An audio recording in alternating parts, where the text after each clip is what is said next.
엘리야가 하나님의 부름을 받아서 하나님이 시키시는 일을 위해서 자신의 일상을 그렇게 정리해 가는 것을 우리가 보았죠. 그래서 이제 오늘은 그 엘리야의 기도, 지난주 예배 때는 이제 엘리야의 예배를 보았죠. 예배.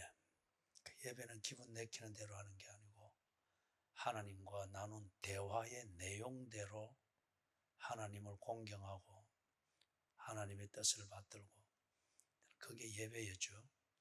그러면은 기도, 이것은 또 엘리야가 어떻게 했는지 이렇게 살펴봅니다. 자, 이걸 살펴보면서 오늘 오전에 했던 그 본문 중에 29절, 30절 그 말씀이 있었죠. 하나님의 나라를 위해서 집이나 아내나 형제나 그리고 자식이나 버린 자는 현세에 배를 받고 여러 배를 받고 그 다음에 내세에 영생을 얻지 못할 자가 없느니라 그랬죠. 그래서 그거에 대한 한 예를 오전에 제가 좀 이렇게 말씀을 드렸는데, 버린다 하는 그것은 뭐 의절하고 뭘 한다 뭐 그런 게 아니고, 저는 여러분들의 자녀들이 여러분의 말대로 교회를 잘 안 다니고 그런다고 해서 그러려면 보따리 싸고 나가라, 호적에서 판다, 그런 말을 함부로 하면 안 됩니다. 그런 말, 만약에 예수님이 그래 했다 하면은 여기 지금 예수 믿고 구원받을 사람이 누가 있겠습니까? 예?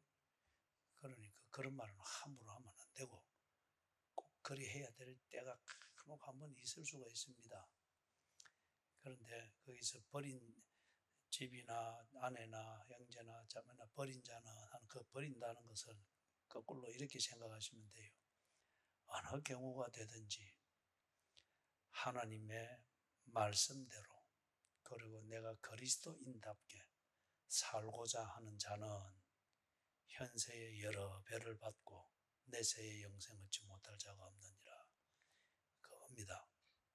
그래서 아내와도 재밌게 지내고 금실을 잘 만들어서 그렇게 만들어가는 것도 중요한데, 그것 때문에 내가 예수 믿는 사람이라는 이 정체성을 잃지 말라는 겁니다. 그래서 뭐 교회 빠지고 늘 낚시 다니고 한다고 해서 금실이 좋아집니까?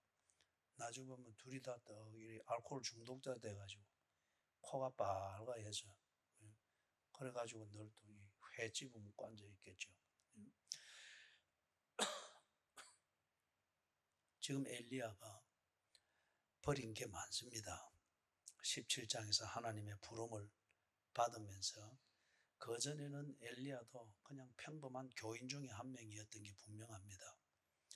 나쁜 짓 안 하고 착실하게 그렇게 신앙생활 잘하고 그런 사람 중에 한 명인데, 워낙 시대가 암울해지니까 그런 가운데에서 이 교인들이 착하기만 했지 시대를 읽고 그 시대가 이래 바뀔 때에 내가 뭘 더 해야 되는지 그럴 만한 통찰력도 없고 있다 한들 그렇게 실천할 용기도 않고, 그래서 늘 평상시처럼 그렇게 교회 왔다 갔다 착하게 그래 하는, 그래가지고는 시대의 그 문제가 아합과 야세라가 만드는 문제가 해결이 안 되거든요. 그래서 하나님이 엘리야를 불렀지 않습니까? 그럼 그때부터 엘리야의 우리가 알고 있는 엘리야의 그 삶이 확 드러납니다. 하나님이 부르신 거기에 엘리야가 응했단 말이에요. 그게 이제 17장에서부터 시작되는데, 그런데 하나님의 특별한 부르심 그 자체를 들을 때는 감동적이지만은 그 특별한 부르심을 위해서 내가 순종한다 할 때는 특별한 희생이 있어야 됩니다. 그게 버리는 거죠. 앞에서 우리가 오전에 보았던 것처럼 집이나 아내나 형제나 자매나 어떤 이런 것을 버리는 게 되죠. 예를 들면 엘리야 같은 경우는 이제 평상시 하던 그런 몸에 익은 생활로는 하나님의 특별한 부르심을 위해서 특별한 순종을 해낼 수 없을 겁니다. 어쩌면은 엘리야가 그 특별한 부르심에 감사합니다 하고 순종하면은 엘리야가 이제 늘 아침 7시에 일나던 사람이 이제는 한 새벽 3시에 일나야 될지는 몰라요. 그리고 지가 늘 편하게 교제하고 이래 하고 그리 하던 사람과는 못 지내고 늘 만나면 자존심 상하고 만나면은 내가 뭘 위해서 이런 희생을 하나 이런 손해를 언제까지 감수해야 되나 늘 신물이 올라오는 그런 만남을 일상에서 늘 해야 될 거예요. 어쩌면은 우리도 보는 것처럼 자기가 원하지 않는 곳으로 이사를 가서 거기서 전혀 지 스타일이 아닌 그런 사람과 이렇게 교제를 만들어 가야 되고 그게 이제 17장에서부터 나오잖아요. 그죠? 그래 이게 엘리야가 버린 겁니다. 뭘 위해서? 하나님의 특별하신 부르심. 나를 신뢰해서 나를 불러주시는구나. 고생시키려고 그런 게 아니고 불러주는 하나님의 그 마음, 그 신뢰해 주심에 감사하여서 그렇게 참 감사함으로 받아들이고 순종하려고 하니 버려야 할 게 너무 많습니다. 버려야 된다고는 뭡니까? 불편을 감수하는 이 일상이 만들어지는 거죠. 그게 이제 17장에서부터 19장까지 쭉 이어집니다. 그런데 그 불편한 것, 이게 여러분 하나님의 은혜가 임하고 그 부르심에 내가 순종할 때에 날아갈 듯이 기쁘고 그거는 그 의미를 알 때에 날아갈 듯이 기쁜 겁니다. 그런데 그런 의미 있는 일상의 삶, 순종의 삶을 하는 현실은 굉장히 힘들어요. 굉장히 불편해요. 365일 아내와 재밌게 놀 수 있는 일상이 싹 뒤바뀌어가지고 아주 얼굴 한 보기도 힘들 수가 있어요. 그리고 자녀들과 명절을 지내고 당연히 명절이 되면 함께 지내면서 이래 밀렸던 그런 참 기쁨이 배가 될 수 있는 시간이지만은 그것을 못할 수가 있습니다. 현실은 참 불편하고 어렵고 힘듭니다. 그리고 일상의 생활 패턴이 바뀌고 먹는 게 바뀌고 정신적 스트레스가 질이 달라지기 때문에 없는 병이 생길 수가 있어요. 그래서 하나님이 나를 불러주셨다. 그래서 내게 은혜를 주셨다. 그 은혜대로 내가 순종하는 삶을 살아야지. 이게 그 의미를 알 때는 참 정말 기쁨이 넘치고 사망의 음침한 골짜기라도 갈 수 있는 힘이 있고 기쁨이 있어요. 그러나 현실은 사망의 음침한 골짜기는 말 그대로 죽는 것보다 더 힘들 수가 있어요. 차라리 꼴딱 죽어버리면 고통이 없잖아요. 안 죽고 살아서 사망의 음침한 골짜기를 가니 이걸 온몸으로 사망을 다 느끼면서 먹으면서 그렇게 가야 된단 말이에요. 현실은 그런 겁니다. 그럴 때에 어떻게 하겠습니까? 심지가 견고하지 못한 그리스도인들은 그런 은혜의 체험, 이것이 주는 감정적 흥분, 여기서 하다가 감정은 반드시 시간이 지나면 착 가라앉습니다. 그러니 감정 가라앉으니까 그 뭐 은혜 받아서 이리 한다는 그것도 아무것도 없어요. 그저 아이고 현실에 너무 내가 너무 왔네. 내가 너무 광신도가 됐네. 그러면서 획딱 돌아서 가버립니다. 없어요. 그럼 엘리야가 안 되죠. 그런데 이제 이 엘리야를 보면은 우리가 지금까지 봐왔지만은 하나님을 순종하는 그 일상은 바뀌어진 일상으로부터 그 일상이 주는 현실적 고통, 어려움, 이 위기를 느낄 때마다 하나님께 기도했습니다. 그것은 언제나 하나님과 동행하는 그의 일상의 삶이 있기 때문에 때로 긴하게 대화를 나눠야 될 때가 있죠. 이런 대화가 언제나 엘리야의 일상에 이뤄지고 일어나고 있는 것을 볼 수 있습니다. 여러분, 하나님이 나를 사랑하신다. 그걸 아세요?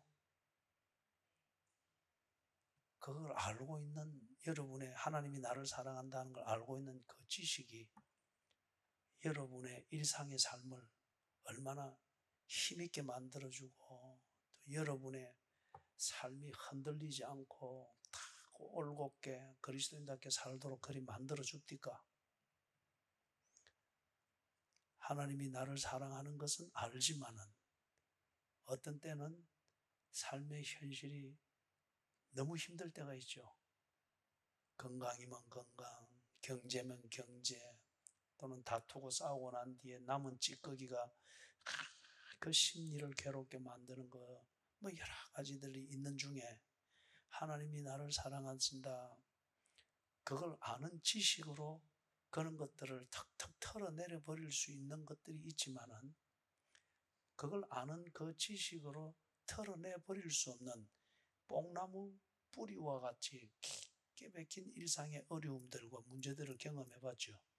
그죠? 그럴 때는 그걸 어떻게 털어내요? 이제 그게 기도입니다. 기도. 그때 하나님과 대화를 하는 거예요. 하나님 나를 사랑하는 거 맞습니까? 지금 내가 이런 처지에 있는데 도무지 이게 사는 것 같지 않습니다. 나를 사랑하는 거 맞습니까?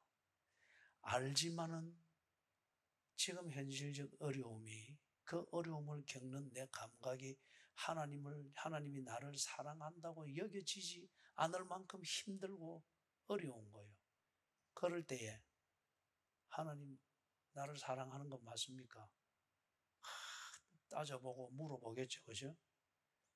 부부싸움 할 때 여러분 잘 그러잖아요. 딱 그러하면은 정말 당신 내 사랑하는 거 맞아? 응? 뭐 그러면은 뭘 결혼할 때 그때는 이런 말을 해놓고 지금 그래 하는데 어느 게 진짜 당신 모습이야? 응? 막 그런 식으로 다투고 그렇게 해보죠. 그죠? 그런다고 해서 배우자가 나를 사랑하지 않는다 이게 아니죠. 어떤 일로 인해서 상한 감정이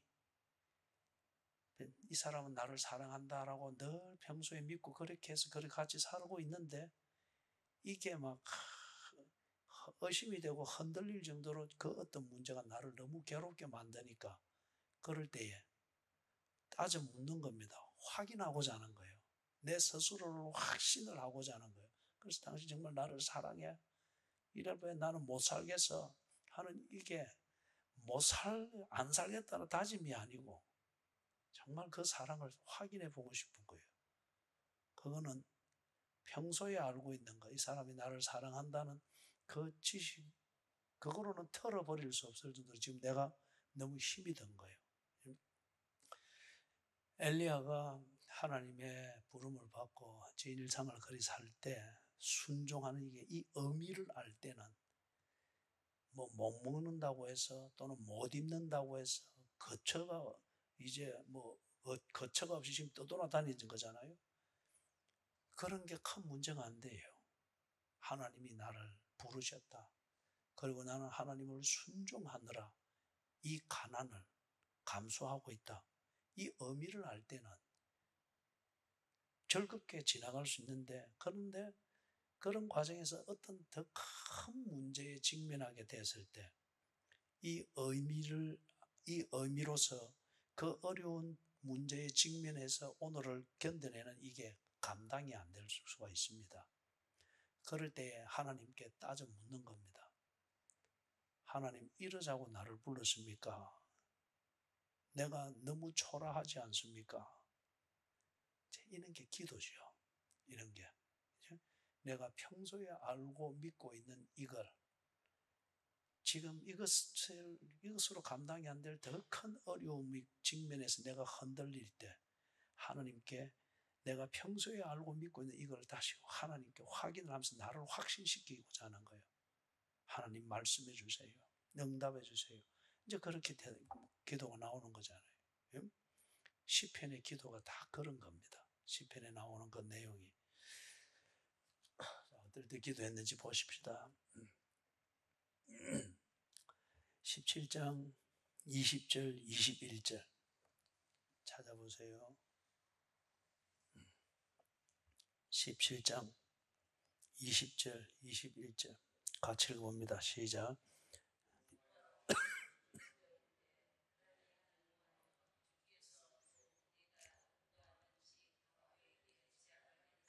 그 아들이 죽게 하셨나이까 하고 그 아이 위에 몸을 3번 엎혀서 엎드리고 여호와께 부르짖어 이르되 내 하나님 여호와여 원하건대 이 아이의 혼으로 그의 몸에 돌아오게 하옵소서.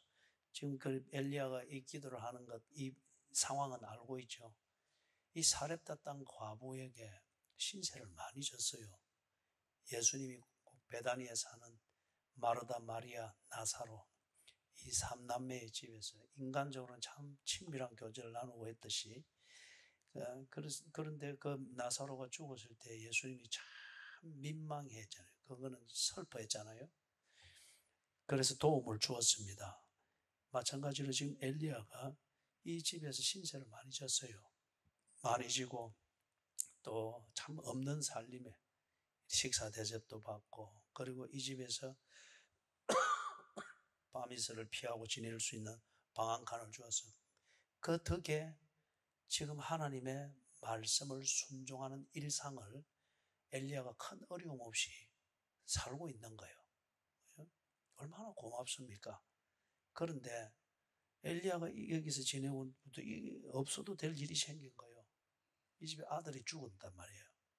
일이 되니까 하나님을 전혀 모르고 있다가 엘리야를 통해서 하나님에 대한 좋은 인상을 가지고 하나님을 알고 싶어하고 하나님을 믿으려고 시작을 하는 이 집주인이 아들이 덜컥 죽어버리니까 아직은 이 여인이 하나님을 믿기 위해서 아들에 대한 집착을 정리하고 버릴 수 있는 정도의 믿음은 없습니다. 그만큼 하나님을 아는 건 아니에요. 그런데 아이가 덜컥 죽어버리니까 엘리야에게 원망이 가고 엘리야를 통해서 알게 된 하나님에 대해서 원망이 가는 거죠. 이때 엘리야가 이 아들을 잃어버린 과부를 위해서 하나님께 간절히 기도합니다. 이거 어떻게 도와주겠어요, 엘리야가? 그죠? 어떻게 도와주겠어요? 뭐 위로해 주겠어요? 위로해 준다고 이러면 이거 꼭 얼마나 이게 또 잘못하면은 큰 오해를 받겠어요. 그래서 이 사렙다 땅 과부를 돕기 위해서 엘리야가 하나님 앞에 이 낭패를 해결을 하기 위해서 하나님 앞에 기도하는 게 20절, 21절의 내용입니다. 그래서 덮는 것은 아들을 살려달라. 이게 터무니없는 기도죠. 논리적으로 보면은. 그런데 지금 하나님의 말씀을 순종해 나가는 이 삶의 맥락에서 볼 때에 이것 말고는 이 사렙다 땅 과부를 도울 길이 없습니다. 그리고 돕는 거기에 목적은 사렙다 땅 과부가 이제 알게 된 하나님, 그 하나님은 살아계시고 그 하나님은 이 사렙다 땅 과부가 이전에 믿고 지금도 믿고 있는 바알 신이나 귀신들 같이 장난치고도 해코지 이런 분이 아니다는 것을 알게 해주고자 하는 거예요. 이게 진정으로 엘리야가 이 사렙다 땅 과부를 도울 수 있는 거고 진정한 도움이겠죠. 그렇기 때문에 우리가 논리적으로 볼 때는 말이 안 되는 기도입니다. 그런데 하나님을 순종하고 있는 엘리야의 이 맥락에서 볼 때는 이 기도 못할 게 아닙니다. 못할 게 아니에요. 자기를 부르신 하나님, 그 하나님께서 자기를 통하여 부르신 이 사렙다 땅 과부, 이 과부가 하나님을 믿게 된다면은, 그렇다면은 이게 왜 안 되겠느냐? 그래서 지금 기도하고 있는 거예요. 그런데 이거는 땡깡을 부리는 것도 아니고 주술을 부리는 것도 아니고 하나님이 하나님을 알고 그 하나님을 믿게 하고자 그걸 위해서는 이 사렙다 땅 과부가 아들에 대한 집착을 끊을 수 있는 그 사건은 그 아들이 살아나는 겁니다. 그럴 때 집착을 끊고 하나님을 바라보겠죠. 그래서 지금 이 기도를 하는 거예요. 이게 광신도적인 기도입니까? 인격적인 기도입니까? 하나님을 향해서는 인격적인 기도입니다. 이 사렙다 땅 과부가 볼 때는 광신도적이고 전 너무 미안해서 그런 모양이다. 동정을 할 수 있는 건지 모르지만 하나님이 볼 때는 엘리야가 전적으로 하나님을 신뢰하고 하나님을 존중하고 하나님이 오해받지 않기 위해서 하나님이 하실 수 있는 그 일을 해달라고 하나님께 간청하고 있는 인격적인 기도죠. 그 다음에 18장 36절 37절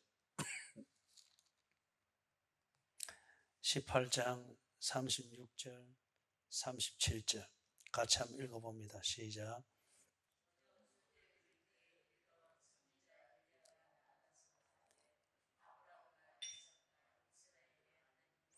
주께서 이스라엘 중에서 하나님이신 것과 내가 주의 종인 것과 내가 주의 말씀대로 이 모든 일을 행하는 것을 오늘 알게 하옵소서. 여호와여 내게 응답하옵소서. 내게 응답하옵소서. 이 백성에게 주 여호와는 하나님이신 것과 주는 그들의 마음을 되돌이키심을 알게 하옵소서.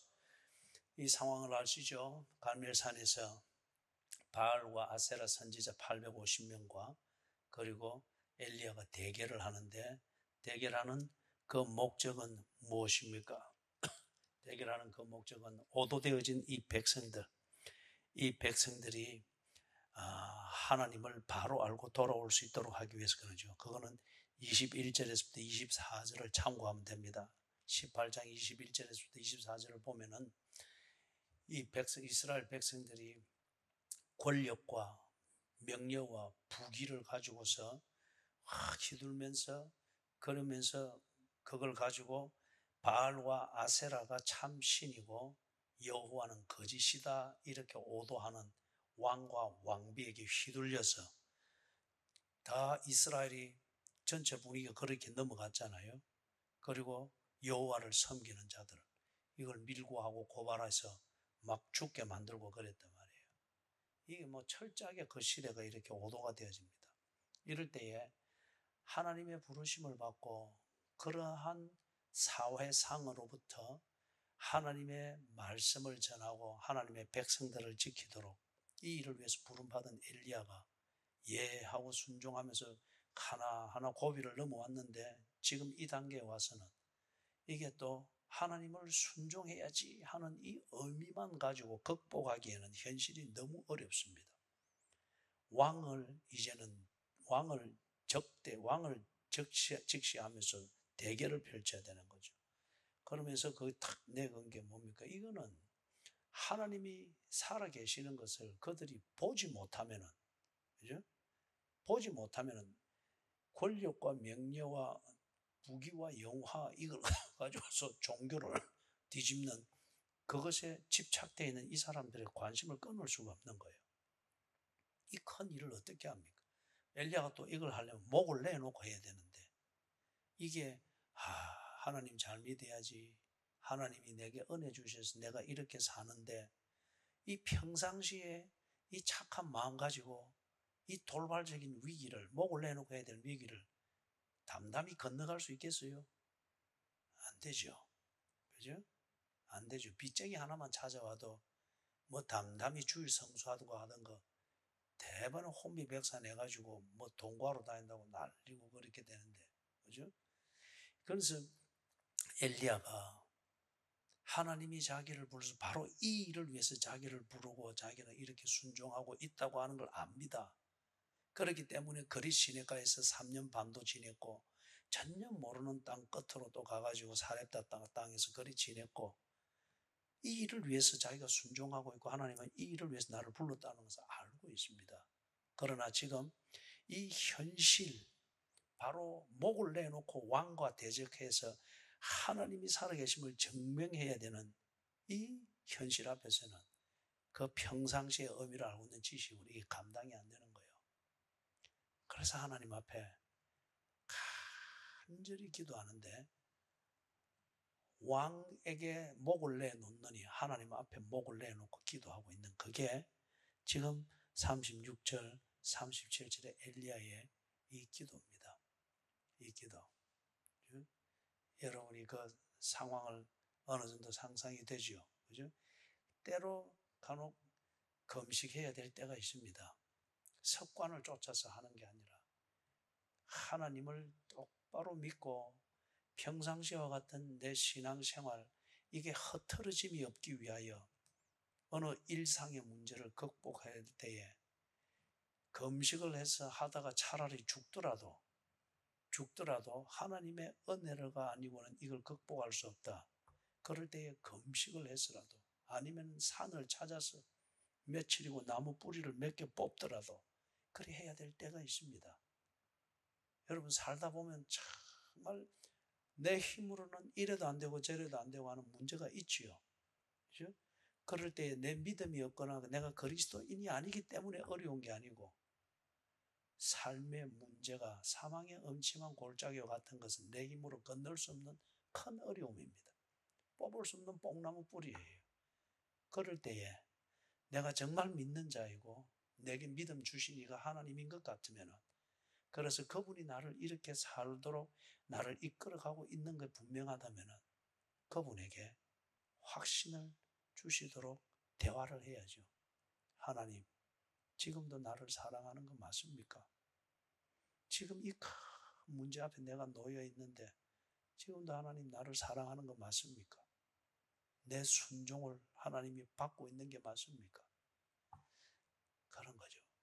이럴 때 이런 기도는 광신도가 하는 기도입니까? 인격적인 기도입니까? 그죠? 내 삶의 전면목을 다 보여드리는 거잖아요. 예? 내 삶의 진면목을 다 보여드리면서 그리고 하나님을 다 구체적으로 알기 위해서 몸부림치는 거잖아요.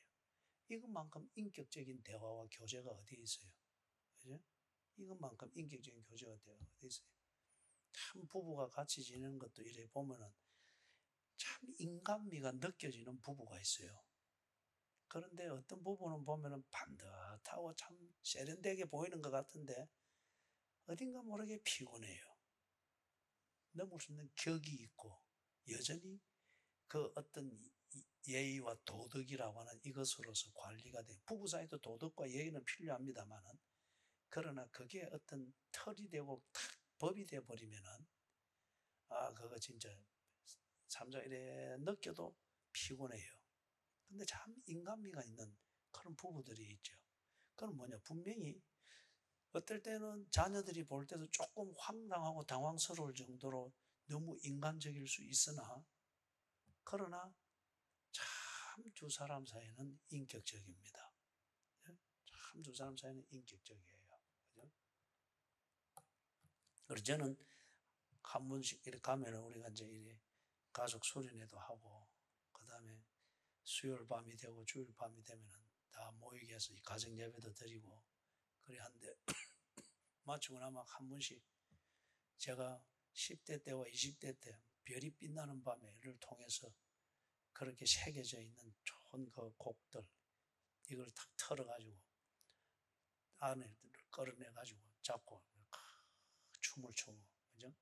그리고 때로는 업고 뭐 업고 주고 싶으니까 그러면 애들이 막 왜 하면서도 다 찍어요. 왜 하면서 다 찍어요. 그리고 딱 보면 앨범을 다 만들어놨어요. 딱 보면. 예? 그래서 제가 작년에 그 결혼 기념일 때는 우리 애 중에 한 명이 마가 컵에다가 제 아내하고 결혼해서부터 지금까지 작년 그 애니버서리 그 결혼 기념일 때까지 기념될 만한 사진들을 스크린샷으로 거기 다 찍어가지고 그래서 아내 컵, 내 거 이렇게 만들었는데 그게 하나의 앨범인 거예요. 내 우리 부부의 그 결혼 생활 약 37년의 결혼 생활이 거기에 쫙 그거 보면 탁 나오는 거예요. 그러니까 이게 뭔가 하면은 제가 폼을 잡고자 하고 뭔가 예의를 가르친다. 그래서 뭐 폼인다. 이렇다면 제 그리 못하죠. 근데 나는 제 자녀들에게 부부는 이렇게 사는 것이다 하는 것을 그들이 그냥 느끼게 해주고 싶은 거예요. 그죠? 부부 사이에는 벽이 없어야 되고, 부부 사이에는 예의와 도덕 그 이상의 끈끈한 둘이 한 몸 되는 연합된 그 뭔가가 있다 하는 이것을 보여주고 싶은 거죠. 그래서 그걸 보면 애들이 예외하지만은 좋아하고, 그 다음에 그렇기 때문에 부모와 같이 시간을 보내는 이때에 애들이 참 편해해요. 자기들도 다 성장했지만 아주 편하게 여긴단 말이에요. 자, 이 얘기를 이해를 돕기 위해서 그 얘기까지 나갔는데, 지금 엘리야가 하나님 앞에 목을 내놓고 기도를 하고 있습니다. 정말 터무니없는 기도죠. 이걸 보면은 불을 내려달라, 이걸 다 태워달라, 그리고 하나님이 살아있는 것과 참된 신인 것을 저들이 알게 하옵소서. 이게 참 그런데 엘리야는 하나님을 알고 있습니다. 그렇게 믿고 있고 그 하나님과 교제하는 삶이 그의 인생입니다. 그렇기 때문에 엘리야가 이렇게 하는 것은 조금 전에 부부의 그 교제를 통해서 설명한 것처럼 엘리야와 하나님 사이는 이게 너무도 인간적입니다. 너무도 친밀합니다. 너무도 자연스러운 대화입니다. 평상시에 엘리야와 하나님 사이가 늘 교리적이고 종교적 신비감에서 이렇게 막 그것만 폼만 잡으면서 분위기 속에서만 이리 했다고 하면은 지금 엘리야가 이런 기도 못 하죠. 하나님께 이런 대화를 못 하죠. 그죠? 이런 대화를 못 하죠. 아주 격의가 없습니다. 아주 지극히 이거는 인격적인 그런 대화죠. 그죠? 자, 목을 내놓고 이제 이것 아니면은 적어질 때 죽기 아니면 살기 이때에도 엘리야는 그 일상의 한순간에도 엘리야는 하나님과 대화했습니다. 그래서 사망의 엄침한 골짜기를 그렇게 지나가고 있는 것을 볼 수 있습니다. 그 다음에 또 한 군데 보면은 18장 42절을 봅니다. 18장 42절 같이 읽습니다. 시작. 아합이 먹고 마시러 올라가니라. 엘리야가 갈멜산 꼭대기로 올라가서 땅에 꿇어 엎드려 그의 얼굴을 무릎 사이에 넣고, 거기까지만. 지금 여기에 갈멜산 꼭대기, 이제 그러면 여기는 엘리야가 바알과 아세라 선지자와 이 다 대결하기 위해서 제단을 쌓고 했던 그 자리는 아닙니다. 그 자리는 아니고 여기서 지금 갈멜산 꼭대기로 올라갔다 그러죠. 여기서 지금 엘리야가 꿇어 엎드려 기도합니다. 제가 이 자리에 갔거든요. 이 자리에. 근데 정확하게 여기가 그 자리인지, 거기 제가 갔던 그 자리가 엘리야가 꿇어 엎드린 자리인지 이거는 증명은 안 됩니다.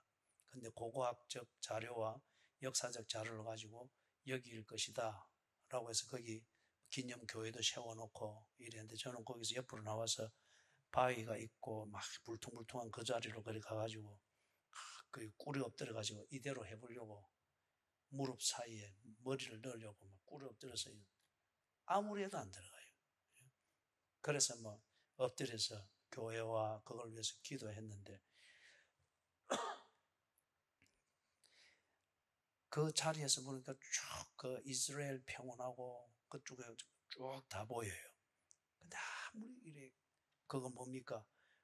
머리를 무릎 사이에 놓고 교회와 나라와 제가 가지고 있는 기도 제목들을 가지고 기도해 보려 해도 그건 안 되더라고요. 그렇다면은 지금 엘리야가 여기서 무슨 내용으로 무슨 말로 기도했는지 이게 없잖아요. 단지 엘리야의 기도하는 모습, 그리고 기도하는 주제가 뭐였습니까? 뭘 위해서 기도했죠?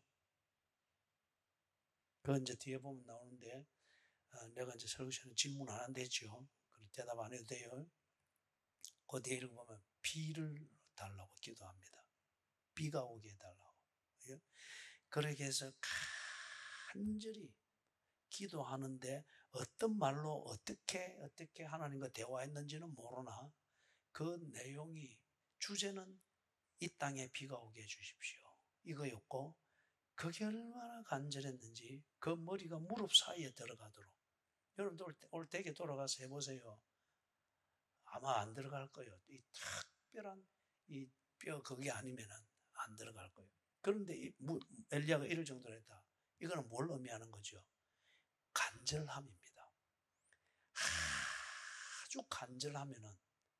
아주 간절하면 자기도 모르는 그게 되잖아요. 이 어머니 보면은 특별히 젊은 엄마가 자기 애가 이 위에서 비스듬한 데서 차가 뒤로 술 밀려 내려오니까 이 젊은 엄마가 비명을 지르면서 와 하면서 애가 그 뒤에 있으니까 이를 밀었다잖아요.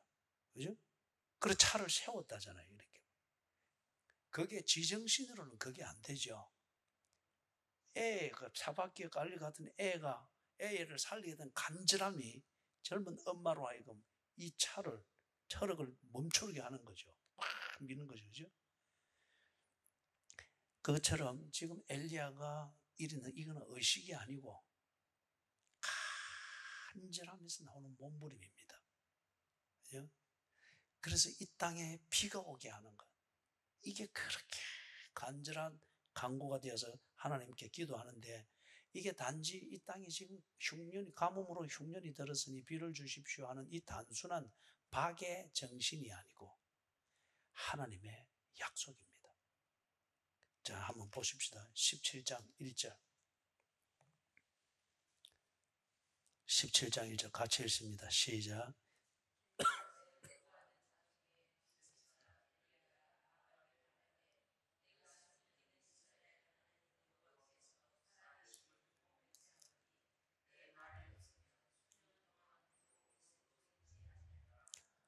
약속했죠. 그죠?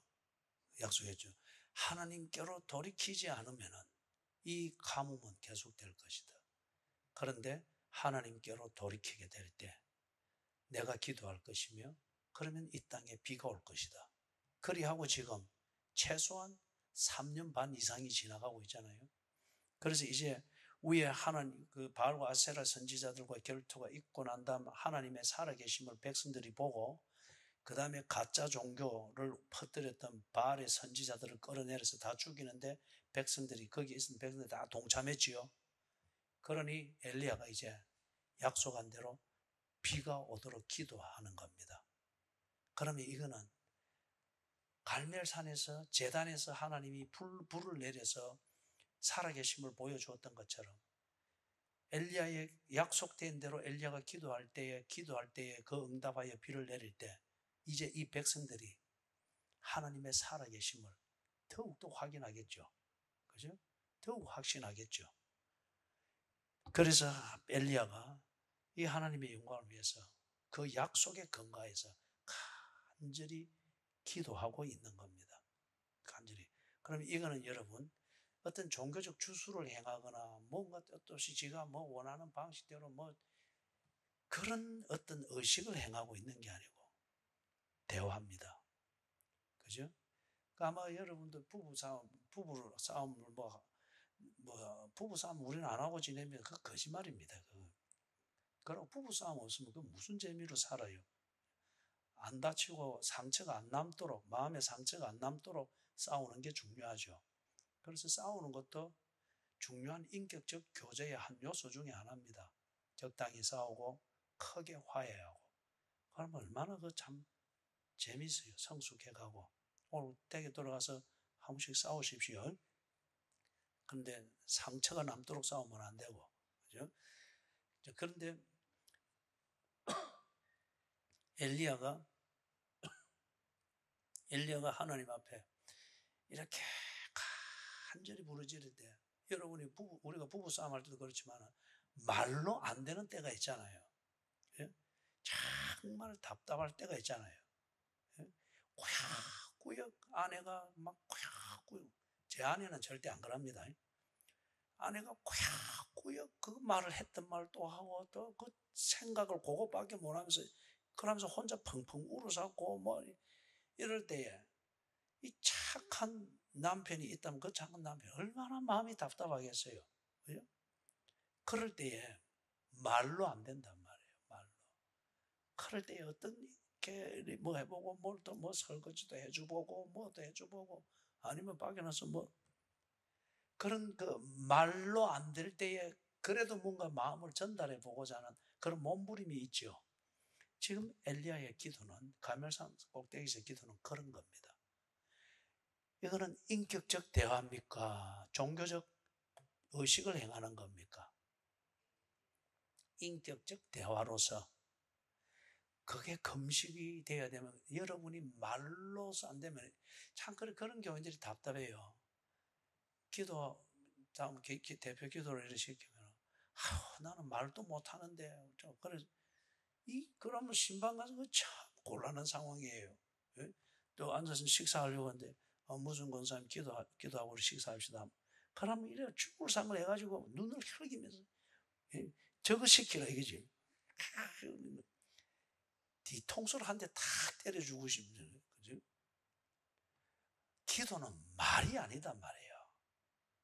우리가 말주변으로 다 대화하는 건 아니잖아요. 그죠? 말주변으로. 저는 생각할 때 우리 김성일 집사님 내외부는 말싸움하면 김 집사님이 언제나 질 것 같아요. 왜냐면 내가 전화 통화를 해보면 알아요. 말주변이 참 없는 어른이에요. 그죠? 말주변이. 그래도 얼마나 금실 좋게 살아요. 대화는 말주변이 아니고 대화는 내 진심을 전달하고자 하는 정성입니다. 정성. 그죠? 말주변 없는 아내는 때로 남편의 입맛에 맞는 된장찌개 하나 다 끓여서 대접하는 분위기가 다를 때에 남편은 충분히 그 마음 읽죠. 대화가 된 거죠. 지금 엘리야가 이 기도를 하는 게 바로 그런 거예요. 그래서 여러분이 나는 말주변이 없어서 기도 못합니다. 그 믿음 없는 사람이요. 정말 하나님을 알고 하나님과 교제하고 있는 게 당신의 신앙생활의 진실일 것 같으면 말로 안 되는 것, 머리를 무릎 사이에 집어넣었어라도 묻히는 이 몸부림, 그죠? 우리 이걸 영어로 보고 바디 랭귀지라고 합니다. 말로 안 되는 것, 몸짓, 손짓으로 다 통하잖아요. 그죠? 거기서 나오는 게 금식이고, 거기서 나오는 게 철야 기도고, 거기서 나오는 게 눈물이고, 거기서 나오는 게 새벽 기도고, 그런 거란 말이에요. 그죠? 새벽 기도 하면은 뭐 응답한다. 철야 기도하면 그게 아니고, 엘리야가 그거 하자고 지금 꼭대기 올라가서 머리를 무릎 사이에 넣으려고 애쓰고 있는 게 아니다 말이에요. 무슨 말씀인지 알겠죠? 그죠?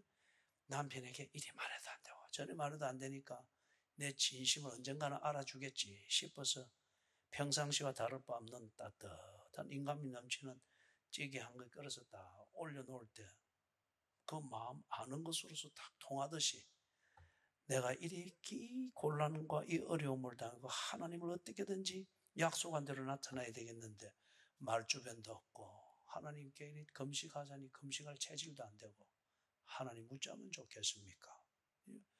그럴 때에 자기의 몸짓이 있을 거예요. 아니면은 쭉 가다가 이런 게 부딪힐 때에 버스에서 내려서 교회 들러서 시름시름 앓다가 가는 게 있을 수도 있겠죠. 그럴 때에 뭔가 뭐 말이 많아서 한두 시간 기도하겠어요. 휴 한숨 짓다가 가는 수가 있어요. 하나님은 그 몸짓으로 진심을 전달하고자 하는 그 대화를 하나님은 들으십니다. 들으시는 거예요. 갓난쟁이가 말주변이 있어서 엄마가 알아서 뭐 기저귀도 갈아주고 울면은 이것도 해주고 그래야 합니까? 애가 몸부림치고요.